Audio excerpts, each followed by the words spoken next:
Friday Master John Curtis. Good evening. It's Chess School, that's right. I've just played a game against Lizalfous from the Czech Republic, and this is just one of those ideal games for a chess school presentation, mainly to show you how you can play an accurate game without actually like smashing up your opponent or sacrificing pieces, and how you can get to an end game where your opponent is in virtual total Zugzwang after only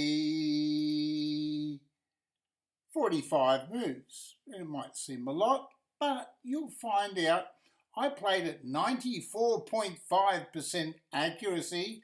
My opponent played at 87.6% accuracy. So congratulations to my opponent Lizalfous from the Czech Republic, rated 2092. He was 33 points lower than me in a rating, but he did find 12 best moves, 8 excellent moves, 3 good moves, and 15 book moves. And he had quite a bit of accuracy. 1 or 2 little mistakes that cost him the whole game, because as I say, I played at 94.5% accuracy with a rating performance of 2,450, right? See that, 2,450. My opponent played with a rating performance of 2,250. Okay, and here's the, just so you can have a look here. There we are. There's the 94.5% accuracy I was speaking about earlier. Okay.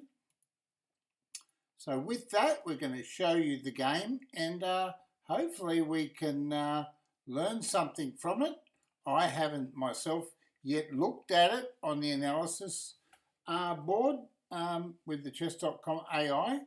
I haven't looked at it yet, but hopefully I will learn something too as we're going through this game. But it is a really good example of how to play chess and how to learn and how to grow.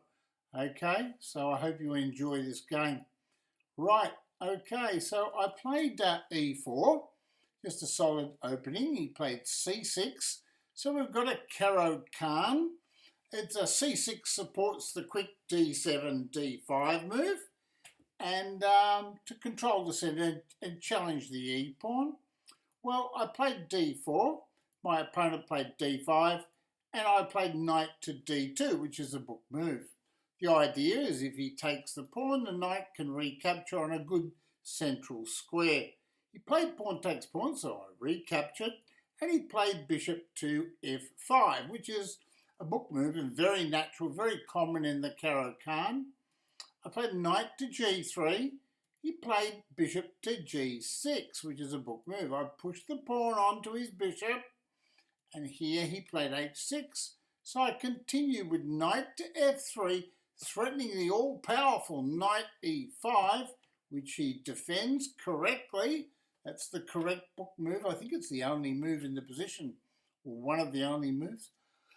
I played pawn h5. Again, all theory, he played bishop to h7, and we played bishop to d3, and exchange of bishops took place, and I had my queen centralised. So white's got a little bit of extra development, but on the other hand, black's got a good pawn structure with pawns on white squares. This pawn on e7 is going to go to e6, and it's not easy to crack the black position. Okay. All right then, so e6 was played. I played bishop d2. It's a book move. The idea of this book move is to just prepare to castle and get a strong game. And I remember one game where a grandmaster, or someone played knight to b6, and bishop to a5 seemed to give a lot of problems for the opposing pieces. Anyway, we're going to have a look at the next move. Knight to f6, a good developing move. It's a book move. It's the best move. I castled. It's a book move.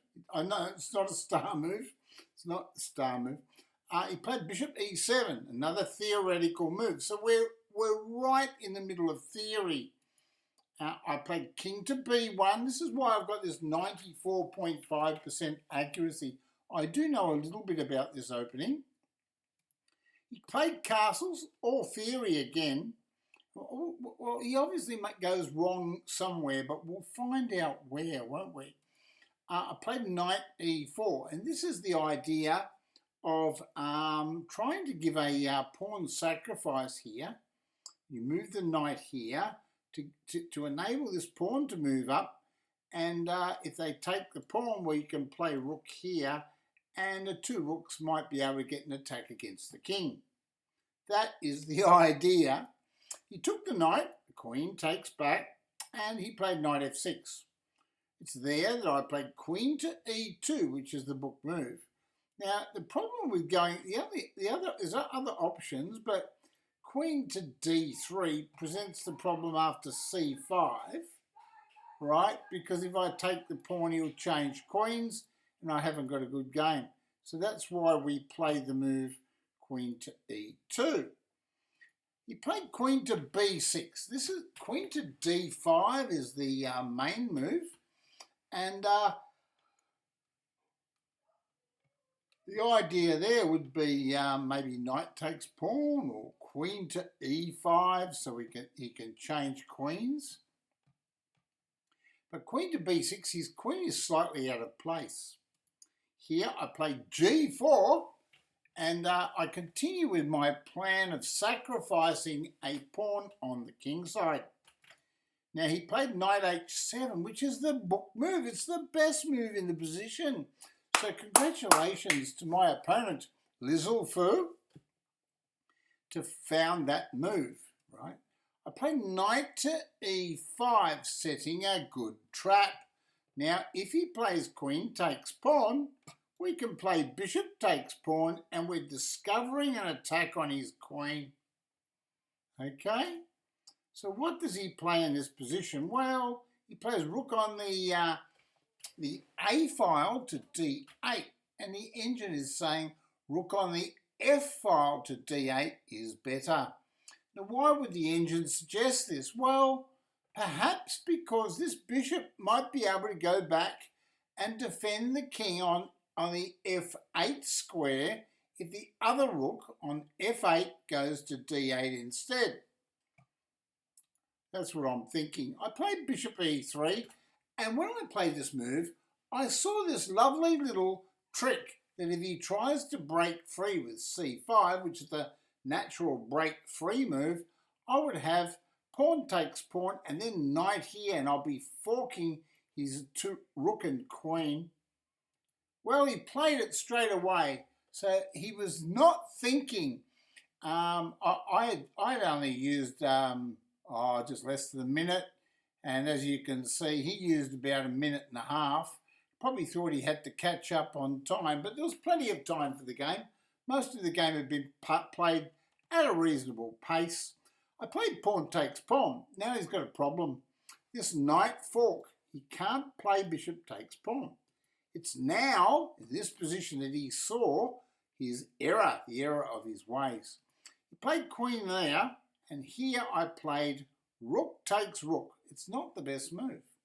Apparently the best move is f4. I looked at f4 and I thought, oh no, don't like it. I like the idea of exchanging rook. The reason why f4 is good is because the same problem occurs after pawn here. He still can't take the pawn because of the knight fork after we take the bishop, right? We're still forking the queen and the rook on f8. Another reason why the rook on f8 should have moved to d8. That's probably the main reason, right? So you just, when you get a choice of rooks, you get a choice, oh, will I move this castle to the centre on that line, or will I move the other castle? Well, he moved the wrong castle, didn't he, right? Okay, so I played rook takes rook. I've got a question mark for that. It's a mistake. I had a better move, and that was the f4 move. He took with the rook, and I simply moved my knight back, which is the best move, and protected the pawn. He played knight to g5. Here I took the knight, and the engine says it's not a good move. But I thought I'd better take it off. I like the idea of taking it and trying to play with my major pieces. He captured with the bishop. As you can see with the evaluation bar on the side of the board, the white-black evaluation bar, white has still got a positional edge because white has an extra pawn. I played queen to e4, and the engine suggested I play queen to e5. Right? I can't see why that would be a good move, queen to e5. The engine seems to like it, but I thought queen e5, you'll just play queen c6 and he'd be threatening my castle, so I wasn't too keen about that. I was more concerned about centralising my queen here, so I could attack the b pawn. He played bishop e7, it's the best move, and I played f4, which is the best move. He took the pawn, and I took the bishop, which is the best move. And then he took the knight, and I took the pawn, which is the best move. So at this stage, we're both playing really accurate chess. You think, well, how do you win the position from here? Well, we try, don't we? He played rook to the 7th rank. Now, here, it's a bit of a question mark move. So I gave him a check. The engine says, no, Johnny, rook to c1 was better. Okay. So, the reason why I played check was because I wanted to centralise my queen and protect my pawns. Anyway, that's what I did. I gave him a check. Now, he should have played f5. That was the best move. I would have taken the pawn off and played queen to a4, right? Queen to a4, and been able to protect this pawn with the queen over here. That was my plan. I played rook c1 when he moved the king back, and now white's got a big advantage here. He played rook to, it's only an advantage of one pawn, but these endings have to be played very accurately. It's queen and rook versus queen and rook. Here I noticed that he has created a problem. So I played queen e3. I've pinned his castle against his queen. And it's very nasty. So I'm actually threatening pawn here, which would win the game. So he has to find a good move. And it's a very critical situation that he makes the best move here. He played queen there, and he should play queen to d5 as a best move, but he's played queen to d6. So I played c4, and the whole idea is I want to push the c pawn through, distract his queen so I can attack his castle. Now, if he takes with the pawn, my idea is to keep pushing. If he takes with the queen, I just play queen takes queen, and then I keep pushing, and he can't stop the pawn. Right? So he takes with the rook, so I push the pawn with the queen to the queen. Now he's only got one or two moves to stop my avalanche. So he played queen c7. Apparently he should play queen hits queen as his best move. But his position is lost after queen hits queen. Now I think he suspected that and wanted to get some sort of brilliant counterplay. So I pushed the pawn for a queen, and now he played this move e5. Now the reason why he played e5 is his logic was if I play queen here to play queen here and change queens, right, he could block me with the rook. That's right. If I played queen here, he could hit my queen and get some sort of defense going. Now, that was his plan. But it's very, very difficult. The evaluation bar is telling you how difficult it is, this position. So I played queen to b3, star move, best move. He played king to h7, which is the best move on the board. It's here. I played queen to b7. And the whole idea is to force the passed c-pawn through. And there's a rule in chess, and I've told you this before if you've been watching my chess school, and that is rooks go behind passed pawns. Can you see how effective it is to have a castle behind a passed pawn?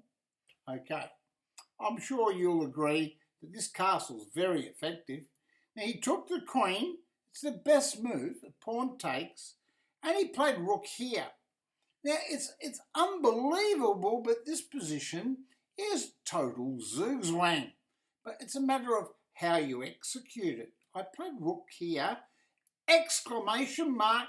It says this is a great move. It's the only move that works, and I found it. Good job defending that pawn, said the chess.com coach. He played f6. It's an excellent move. It puts the pawn on a safer square. But the problem is this.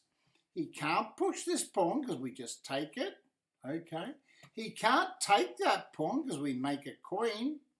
Okay. And he can't move the king back because rook checks will promote the pawn. Okay, so what does he do? Well, I played b3. He still can't take the pawn. He played pawn here. He wants to push his passed pawn and get a counterplay. So I played king to c2, get my king active to stop the pawn. Played a6. I played king c3, star move, best move. So my endgame play here so far has been flawless in the last few moves. Played a5, best move. So what did I play here? I played rook to e7. This move creates total Zugzwang for my opponent. And it's in this position, he's going to make choices.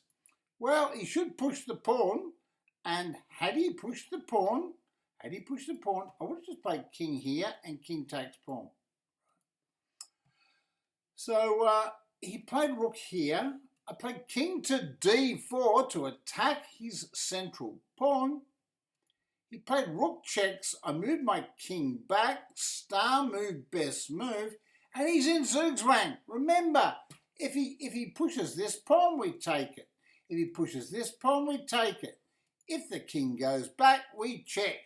So basically, he's in total Zugzwang. Zugzwang, the German word being that if you make any move at all, you lose in virtually every variation. Okay, so there's only one move on the board. Played pawn forwards. He could have moved his rook back, but I just would have played king takes pawn, and my king after it took the pawn would have just ran down here to support the promotion of the b pawn.